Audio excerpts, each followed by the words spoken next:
আসসালামু আলাইকুম। অবিরাম বাংলা সংবাদে সবাইকে স্বাগত জানাচ্ছি। আমি শান্তা ইসলাম। শুরুতেই জানিয়ে দেব বিআরবি কেবলস সংবাদ শিরোনাম। ব্রেক্সিট ও করোনা মহামারীর পর পেশা বদলাচ্ছেন যুক্তরাজ্য প্রবাসী বাংলাদেশিরা, অভিবাসী নতুন কর্মীর চাহিদা।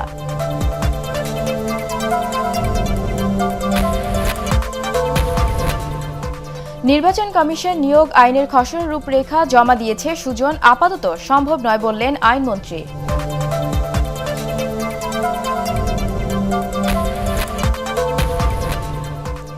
এবং পিরোজপুরে সরকারি বরাদ্দে ৭,৫০০ পানির ট্যাঙ্ক বিতরণে অনিয়মের অভিযোগ।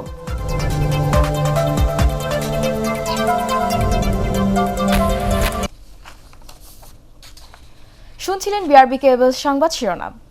এবার বিস্তারিত সংবাদ। ব্রেক্সিট আর করোনা মহামারীর পর পেশা বদলাচ্ছেন যুক্তরাজ্য প্রবাসীরা। বাঙালিদের প্রসিদ্ধ রেস্টুরেন্ট ব্যবসায় ২ বছর ধরে দারুণ মন্দা, কর্মী মিলছে না। সংকটে হোটেল রেস্তোরাঁ বন্ধ করে অনেকেই ট্যাক্সি চালাচ্ছেন, নইলে অন্য কোনো কাজ। লন্ডন থেকে ফিরে আরও জানাচ্ছেন আমাদের বিশেষ প্রতিনিধি কেরামতুল্লাহ বিপ্লব। লন্ডন বিশ্বের অন্যতম বনেদি এই শহরকে আপন করে কেউ কেউ সেকেন্ড সিলেট নামেও ডাকেন, কারণ এই শহরের নানা প্রান্তে থাকা ৫ লাখেরও বেশি বাংলাদেশির ৩.৫ লাখই সিলেটি। লন্ডনের নানা ক্ষেত্রে আধিপত্যও তাদেরই। লন্ডন ছাড়াও ম্যানচেস্টার, বার্মিংহাম, এডেনবরা, গ্লাসগো কিংবা ব্র্যাডফোর্ডে বছর ৩ আগেও প্রবাসী বাংলাদেশিদের বেশিরভাগেরই ছিল রেস্টুরেন্ট ব্যবসা। করোনার ২ বছরে সেই কারবার একেবারেই বন্ধ থাকার পর এখন অনেকেই ঝুঁকছেন বিকল্প পেশায়। একটা প্যান্ডেমিক কেমন হয়, সেটা কিভাবে ট্যাকল করতে হয়, সেটার জন্য কিন্তু আমরা প্রস্তুত ছিলাম না। আসলে সারা পৃথিবী প্রস্তুত ছিল না। আগে যে সুযোগগুলো ছিল স্টুডেন্ট হিসেবে এসে কাজ করা, বা আপনার একটা নিয়ম ছিল যে কোনোভাবে 10 বছর পার করে দিতে পারলেই they can apply for PR. ওই জিনিসগুলো এখন একটু স্ট্রিক্ট। অবশ্য পেশা বদলে আয় রোজগারও বেড়েছে বাংলাদেশিদের অনেকের। কেউ কেউ খুলেছেন নিজস্ব কোম্পানি, তাতে অন্যদের চাকরিও দিচ্ছেন। আমাদের ড্রাইভার সংকট দেখা দিচ্ছে, ইউরোপিয়ানরা তারা তাদের দেশে চলে গেছে, আর এই ট্রেড থেকে কিছু ড্রাইভার অন্য ট্রেডে চলে গেছে।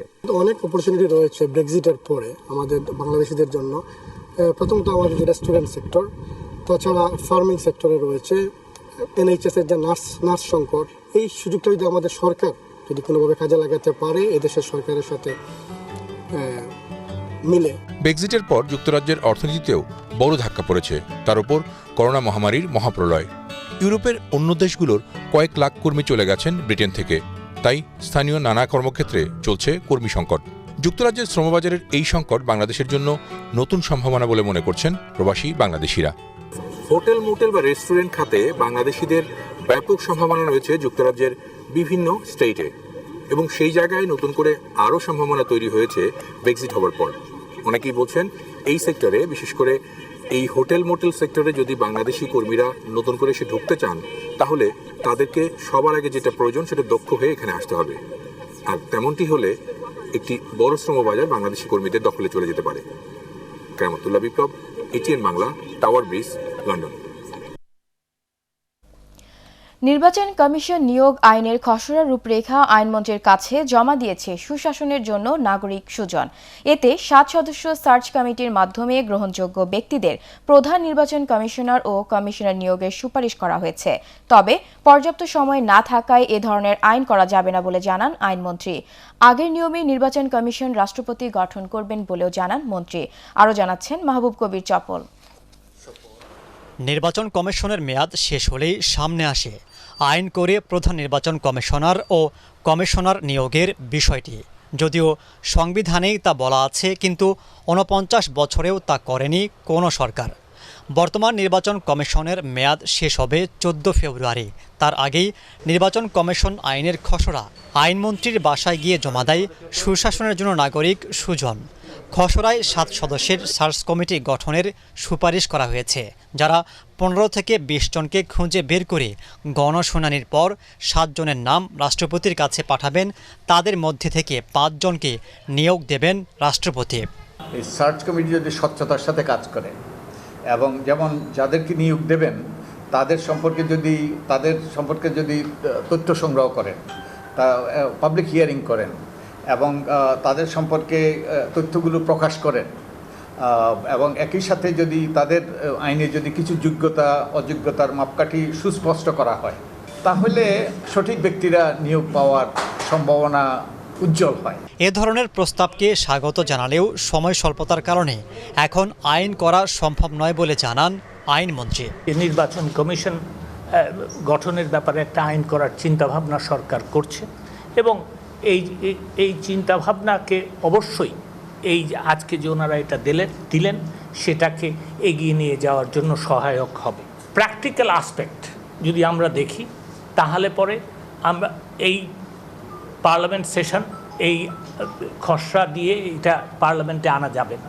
এটা সংসদের আইন না করে রাষ্ট্রপতির তো অধ্যাদেশ করে আইন জারি করার ক্ষমতা দেওয়া আছে সংবিধানে। তো এটা যদি উনি খসড়া হয়ে যায়, এটা পরে পার্লামেন্টে পাস হলো, আপাতত এটা রাষ্ট্রপতির মাধ্যমে অধ্যাদেশ করেও তো করা যায়। আমি অনুরোধ করবো যে এই অপশনটা আপনি ভালো আমি ওনাদেরকে অনুরোধ করব যে এই ব্যাপারে এই আইনটার ব্যাপারে সংসদকে পাশ কাটানো ঠিক হবে না। তবে সুজন মনে করে নির্বাচন কমিশনে যাদেরই নিয়োগ দেয়া হোক, সরকারের সদিচ্ছা ছাড়া সুষ্ঠু ও গ্রহণযোগ্য নির্বাচন কখনোই সম্ভব নয়। মাহবুব কবির চপল, এটিএন বাংলা, ঢাকা। জীবন মৃত্যুর সন্ধিক্ষণে বিএনপি চেয়ারপারসন বেগম খালেদা জিয়াকে বিদেশে চিকিৎসার সুযোগ না দিয়ে সরকার চরম অমানবিক কাজ করছে বলে মন্তব্য করেছেন বিএনপি মহাসচিব মির্জা ফখরুল ইসলাম আলমগীর। সংবাদ সম্মেলনে তিনি জানান, দেশের সর্বোচ্চ চিকিৎসায়ও তার অবস্থার কোনো উন্নতি হচ্ছে না। খালেদা জিয়ার মুক্তি ও বিদেশে উন্নত চিকিৎসার দাবিতে কাল সারা দেশে গণ অনশন কর্মসূচি ঘোষণা করেছে বিএনপি। কামরুজ্জামান রাজীবের রিপোর্ট। চেয়ারপারসনের গুলশান কার্যালয়ে জরুরি সংবাদ সম্মেলনে রাজধানীর এভার কেয়ার হাসপাতালে চিকিৎসাধীন খালেদা জিয়ার সবশেষ শারীরিক অবস্থা তুলে ধরেন বিএনপি মহাসচিব। তিনি জানান, দেশের চিকিৎসায় খালেদা জিয়ার অবস্থার তেমন কোনো উন্নতি হচ্ছে না। চিকিৎসকরা জানিয়েছেন, বিদেশে উন্নত চিকিৎসার মাধ্যমে খালেদা জিয়ার শারীরিক অবস্থার উন্নতি সম্ভব। এই দেশে সম্ভব নয় অতিরিক্ত চিকিৎসা বা উন্নত চিকিৎসা। এটা আমাদের মেডিকেল বোর্ড বারবার আমাদেরকে সুস্পষ্টভাবে জানিয়ে দিয়েছেন এবং বিদেশের উন্নত সেন্টারে দ্রুত ট্রান্সফার করার পরামর্শ দিয়েছেন এবং এই কথা স্পষ্টভাবেই তারা আমাদের বলেছেন যে ম্যাডাম এখন এমন একটা অবস্থায় আছেন যেটা সমাধানযোগ্য, কিন্তু সময়োপযোগী সঠিক উন্নত চিকিৎসা না পেলে উনি যে কোনো মুহূর্তে এমন এক অবস্থায় যেতে পারেন যখন কোনো চিকিৎসাই কার্যকর হবার সুযোগ থাকবে না। এ সময় খালেদা জিয়ার মুক্তি ও বিদেশে চিকিৎসার বিষয়ে আইনমন্ত্রীর বক্তব্যের সমালোচনা করে তিনি বলেন, খালেদা জিয়ার বিদেশে চিকিৎসার জন্য আইনে কোনো সুযোগ নেই, এটা ঠিক নয়। বেগম জিয়ার মুক্তি ও বিদেশে উন্নত চিকিৎসার দাবিতে শনিবার সারা দেশে গণ অনশন কর্মসূচি ঘোষণা করেন মির্জা ফখরুল। ল মিনিস্টার সাহেব পার্লামেন্টে যে বক্তব্যটা দিয়েছেন যে আপনার আইন নেই, এটা সঠিক নয়। এটা সম্পূর্ণভাবে সরকারের এখতিয়ার। যে আবেদন করা হয়েছে সেই আবেদনটা তো আবার নতুন করে করা হয়েছে, ওই আবেদনের উপর ভিত্তি নেই, নতুন করে করা হয়েছে এবং এখন এটা সরকারের উপর নির্ভর করছে যে তারা দেশনেত্রী বেগম খালেদা জিয়াকে বাইরে চিকিৎসার জন্য সুযোগ দেবেন কি দেবেন না। এদিকে জাতীয় প্রেস ক্লাবে আরেক আলোচনা সভায় খালেদা জিয়ার অসুস্থতা নিয়ে রাজনীতি না করে তাকে উন্নত চিকিৎসার সুযোগ দেওয়ার আহ্বান জানান বিএনপি মহাসচিব। গণতন্ত্রকে নস্যাৎ করতেই খালেদা জিয়াকে উন্নত চিকিৎসার সুযোগ থেকে বঞ্চিত করা হচ্ছে বলেও এ সময় অভিযোগ করেন বিএনপি নেতারা। কামরুজ্জামান রাজীব, এটিএন বাংলা, ঢাকা। আইনের বাইরে গিয়ে বিএনপি নেত্রী খালেদা জিয়ার বিদেশে চিকিৎসার ব্যবস্থা করার কোনো সুযোগ নেই বলে আবারও জানিয়েছেন আইনমন্ত্রী আনিসুল হক। সংসদ অধিবেশনে বিএনপি সংসদ সদস্যদের দাবির প্রেক্ষিতে মন্ত্রী কথা জানান। এ সময় খালেদা জিয়ার কিছু হলে তার দায় আওয়ামী লীগকে বহন করতে হবে বলে হুঁশিয়ারি দেন বিএনপি সংসদ সদস্যরা। আপেল মাহমুদের রিপোর্ট। পয়েন্ট অফ অর্ডারে দাঁড়িয়ে মানবিক বিবেচনায় খালেদা জিয়াকে বিদেশে চিকিৎসা করাতে প্রধানমন্ত্রী শেখ হাসিনার দৃষ্টি আকর্ষণ করেন বিএনপি সাংসদ গোলাম মোহাম্মদ সিরাজ। বিদেশে চিকিৎসা পাওয়া খালেদা জিয়ার মৌলিক অধিকার বলেও দাবি করেন তিনি। মাননীয় প্রধানমন্ত্রীকে অনুরোধ করতে চাই, অন্তত মানবিক কারণে দেশের সাবেক প্রধানমন্ত্রীকে 2-1 দিনের মধ্যে জামিন দিয়ে বিদেশে পাঠানো হোক, নচেত কিছু একটা হয়ে গেলে এর দায়ভার আজীবন আওয়ামী লীগকে বহন করতে হবে মাননীয় স্পিকার। তবে এ ব্যাপারে ভিন্ন মত পোষণ করেন আইনমন্ত্রী আনিসুল হক। বেগম খালেদা জিয়ার ব্যাপারে যেই সব শারীরিক তথ্য দিচ্ছেন তাকে কিন্তু সঠিকভাবে চিকিৎসা করা হচ্ছে এবং সেই চিকিৎসায় তারা সন্তুষ্ট কি অসন্তুষ্ট সেটা ওনাদের ব্যাপার, কিন্তু একজন সাজাপ্রাপ্ত যার সাজা স্থগিত রেখে তাকে মুক্তি দেওয়া হয়েছে 401 ধারা, সেই 401 ধারায় কোনো প্রভিশন নাই যে একটা নিষ্পত্তিযোগ্য বা নিষ্পত্তিকৃত আবেদনকে আবার পুনর্বিবেচনা করার। এদিকে সংসদে নিবন্ধন বাধ্যতামূলক করে ট্যুর অপারেটর ও ট্যুর গাইড বিল এবং মিথ্যা তথ্য দিয়ে গৃহঋণ নিলে 5 বছরের সাজার বিধান রেখে হাউস বিল্ডিং ফাইন্যান্স কর্পোরেশন বিল আইন করার প্রস্তাবে সম্মতি দেয় জাতীয় সংসদ। এ সময় টেবিলে উত্থাপিত প্রশ্ন উত্তরে করোনা টিকায় খরচ কত তা বলতে অসম্মতি জানান স্বাস্থ্যমন্ত্রী জাহিদ মালেক। স্বাধীনতার সুবর্ণ জয়ন্তী উপলক্ষে জাতীয় সংসদে 24 ও 25 নভেম্বর বিশেষ আলোচনার কথা জানান স্পিকার। স্বাধীনতার সুবর্ণ জয়ন্তী উপলক্ষে জাতীয় সংসদে বিশেষ আলোচনা অনুষ্ঠিত হবে। Apple Mahmud, ATN Bangla, Dhaka. পিরোজপুরের মঠবাড়িয়া সরকারি বরাদ্দের প্রায় 7,500 পানির ট্যাঙ্ক বিতরণে অনিয়ম ও দুর্নীতির অভিযোগ উঠেছে জাতীয় পার্টির স্থানীয় সংসদ সদস্য ও তার সহযোগীদের বিরুদ্ধে। স্থানীয় জনপ্রতিনিধিদের উপেক্ষা করে বিএনপি জামাত সমর্থকদের অগ্রাধিকার দেওয়ারও অভিযোগ করেছেন ভুক্তভোগীরা। পিরোজপুর প্রতিনিধি শফিকুল ইসলাম মিলনের রিপোর্ট জানাচ্ছেন ইশরাত লিমা। বঙ্গোপসাগরের নিকটবর্তী পিরোজপুরের সবশেষ উপজেলা মঠবাড়িয়ার অধিকাংশ এলাকার পানি লবণাক্ত, ফলে বসানো যায় না গভীর নলকূপ। বর্ষাকালে খুব একটা সমস্যা না হলেও শুকনো মৌসুমে সুপেয় পানির মারাত্মক সংকটে পড়েন স্থানীয়রা।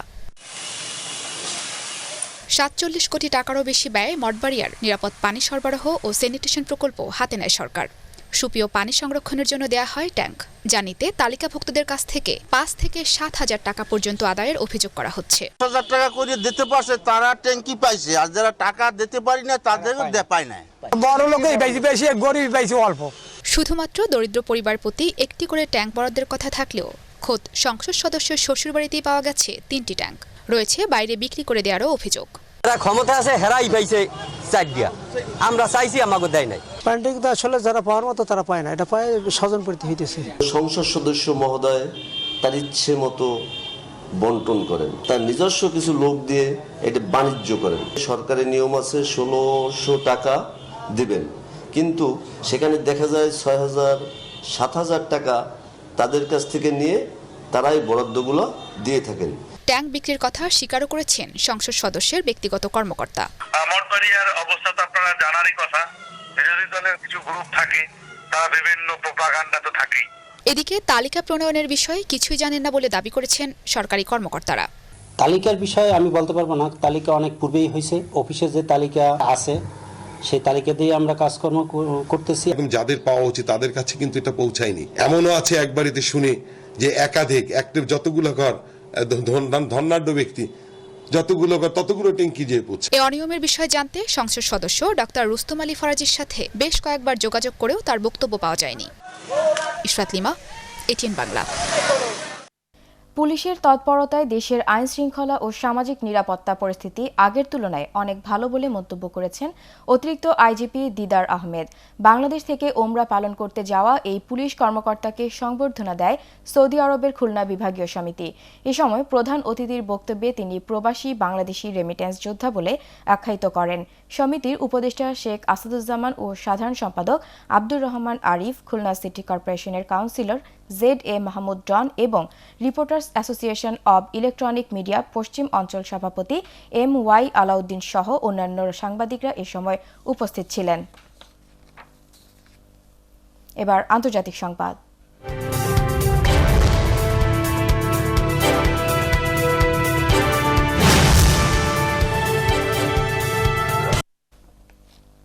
জার্মানিতে আশঙ্কাজনক হারে বাড়ছে করোনার প্রকোপ। গত 24 ঘন্টায় দেশটিতে 65,371 জন ভাইরাসটিতে আক্রান্ত হয়েছেন। একদিনের ব্যবধানে এ আক্রান্তের সংখ্যা 12,500-এরও বেশি। এ সময়ে মারা গেছেন 264 জন। করোনার এই ঊর্ধ্বগতি রোধ করলে না পারলে সামনে ভয়ঙ্কর সময়ের মুখোমুখি হতে হবে বলে মন্তব্য করেছেন জার্মানির সংক্রামক রোগ গবেষণা কেন্দ্র রবার্ট কখ ইনস্টিটিউটের পরিচালক অধ্যাপক লোথার ভিলার। এ পরিস্থিতিতে যেসব অঞ্চলে সংক্রমণ বেশি সেখানে চলাফেরায় কঠোর নিষেধাজ্ঞা জারি করা সহ টিকা বাধ্যতামূলক করতে রাজনৈতিক সিদ্ধান্তের দাবি জানান তিনি। জার্মানিতে 67% মানুষ টিকার ডোজ সম্পূর্ণ করেছেন, যা পশ্চিম ইউরোপের মধ্যে সর্বনিম্ন টিকার হার। এদিকে সংকট মোকাবেলায় 16 রাজ্যের সরকার প্রধানদের সাথে বিশেষ বৈঠক করেছেন জার্মানির চ্যান্সেলর অ্যাঙ্গেলা মার্কেল। এছাড়া জার্মানির পার্লামেন্ট এ নিয়ে বিশেষ অধিবেশনও হয় বৃহস্পতিবার। এখন পর্যন্ত জার্মানিতে করোনা সংক্রমণে মারা গেছেন 99,000-এর বেশি মানুষ। বাংলাদেশ পাকিস্তান টি-20 সিরিজের খবর।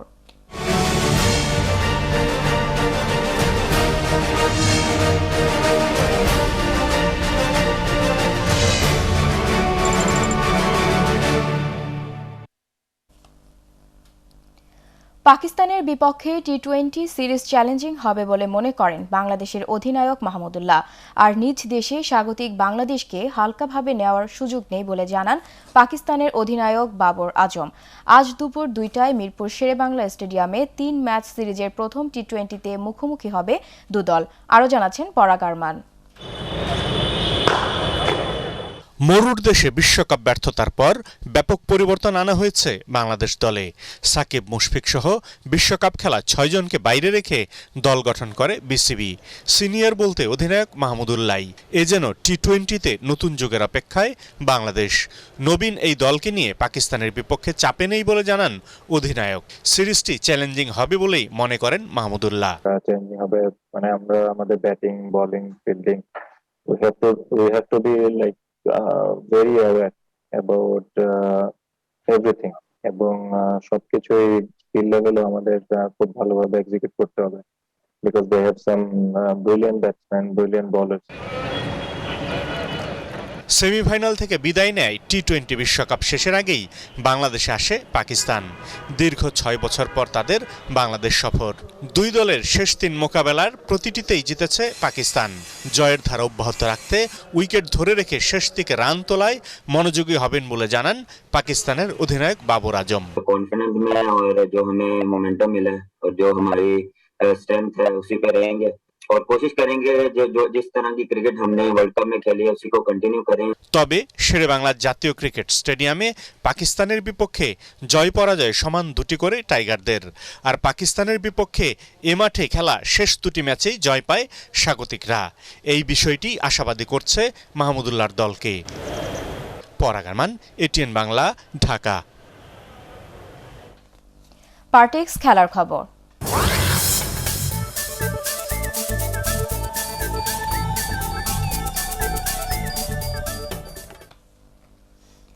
6 দল নিয়ে আবুধাবিতে রাতে শুরু হচ্ছে আইসিসি স্বীকৃত 10 ওভারের ক্রিকেট টুর্নামেন্ট টি10 লিগ, যেখানে বাংলাদেশের ফ্র্যাঞ্চাইজিস দল হিসেবে অংশ নিচ্ছে বাংলা টাইগার্স। তবে পাকিস্তানের বিপক্ষে সিরিজে ব্যস্ত থাকায় এই লিগে খেলা হচ্ছে না বাংলাদেশের ক্রিকেটারদের। প্রথম দিনেই মাঠে নামছে বাংলা টাইগার্স। প্রতিপক্ষ টিম আবুধাবি। 60 বলের ম্যাচে মাঠ মাতাবেন Chris Gayle, Moeen Ali, Upul থারাঙ্গার মতো ক্রিকেটাররা।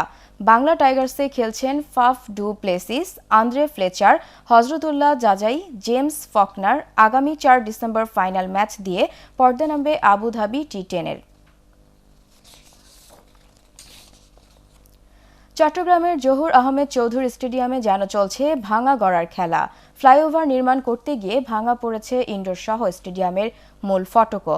তাতে বেড়েছে নিরাপত্তা ঝুঁকি। তার সাথে নতুন ইনডোর নির্মাণের কাজে ধীরগতি থাকায় এবারও কোনো দল পাবে না ইনডোর সুবিধা। তবে এসব কথা মানতে নারাজ ভেন্যু ম্যানেজার। চট্টগ্রাম থেকে আরও জানাচ্ছেন সৈয়দ তামিম মাহমুদ। 2004 সালে আইসিসির অনূর্ধ্ব 19 বিশ্বকাপ আসর দিয়ে যাত্রা শুরু করে জহুর আহমেদ চৌধুরী স্টেডিয়াম। এরপর 2006 সালে শ্রীলঙ্কার বিপক্ষে ওয়ানডে ও টেস্ট ম্যাচ আয়োজনের মধ্য দিয়ে আন্তর্জাতিক ভেন্যুর মর্যাদা পায় দেশের লাকি এই গ্রাউন্ড। এখানে যে ইনডোর ছিল পতেঙ্গা রিং রোড প্রকল্পের ফ্লাইওভার নির্মাণের জন্য ভাঙা পড়ে তা। তারপর স্টেডিয়াম কমপ্লেক্সে নতুন আধুনিক ইনডোর তৈরির প্রকল্প নেওয়া হয় 2019 সালে। গেল বছরের প্রথম কোয়ার্টারে এটির নির্মাণ কাজ শেষ হওয়ার কথা থাকলেও এখনও ধীরলয়ে চলছে এর কাজ। বাংলাদেশে কিন্তু এখন এত বড় আঙ্গিকে কোনো ইনডোর কমপ্লেক্সই নেই। মাস ক্রিকেটারদের জন্য তো করতে পারি না, আমরা সিলেক্টেড প্লেয়ারের জন্য ফ্যাসিলিটিগুলি গ্রো করতে হয়। এটা কোভিড যদি না হতো এটা শেষ হয়ে যেত। এটা আমার মনে হয় আগামী 6 মাস লাগবে, 6 মাসের মধ্যে কমপ্লিট হয়ে যাবে ইনশাল্লাহ। স্টেডিয়াম ঘেঁষে নির্মাণ করা ফ্লাইওভার ঝুঁকি বাড়াবে বলে মনে করছেন বিভাগীয় ক্রীড়া সংস্থার এই কর্মকর্তা, তবে তা আমলে নিচ্ছেন না ভেন্যু ম্যানেজার। এবং স্টেডিয়ামের সামনে দিয়ে একটা ড্রেসিং রুম থেকে এত কাছাকাছি 20-25 মিটার দূরত্ব কাছাকাছি এরকম একটা হাইওয়ে, এটা কিন্তু কল্পনাই করা যায় না। ফ্লাইওভারের পাশে যে ওয়ালটা হবে আমাদের স্টেডিয়ামের ইয়ের সাথে, ওইটা কিন্তু 20 ফিট উপরে থাকবে। ওইখান থেকে আমাদের ড্রেসিং রুম দেখার সুযোগই নেই। সাগরিকার এই মাঠে এখন পর্যন্ত খেলা হয়েছে 20টি করে টেস্ট, ওডিআই ও টি20। সৈয়দ তামিম মাহমুদ, এটিএন বাংলা, চট্টগ্রাম। শেষ করার আগে বিআরবি কেবল সংবাদ শিরোনাম আরও একবার। ব্রেক্সিট ও করোনা মহামারীর পর পেশা বদলাচ্ছেন যুক্তরাজ্য প্রবাসী বাংলাদেশিরা, অভিবাসী নতুন কর্মীর চাহিদা।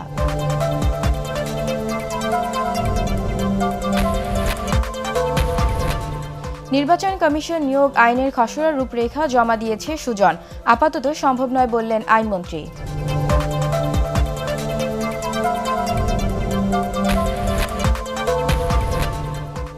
গাইবান্ধার গোবিন্দগঞ্জে বাসের ধাক্কায় ইজি বাইকের 6 যাত্রী নিহত।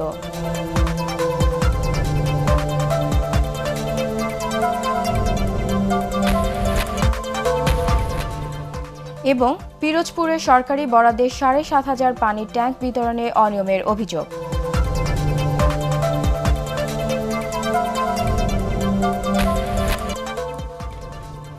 পরবর্তী সংবাদ দেখার আমন্ত্রণ জানিয়ে এখনকার মতো শেষ করছি। করোনা ভাইরাস থেকে নিজেকে সুরক্ষিত রাখতে মাস্ক পরুন, বারবার হাত পরিষ্কার করুন। এটিএন বাংলা সংবাদ ইউটিউবে দেখতে ব্রাউজ করুন youtube/ATN Bangla News।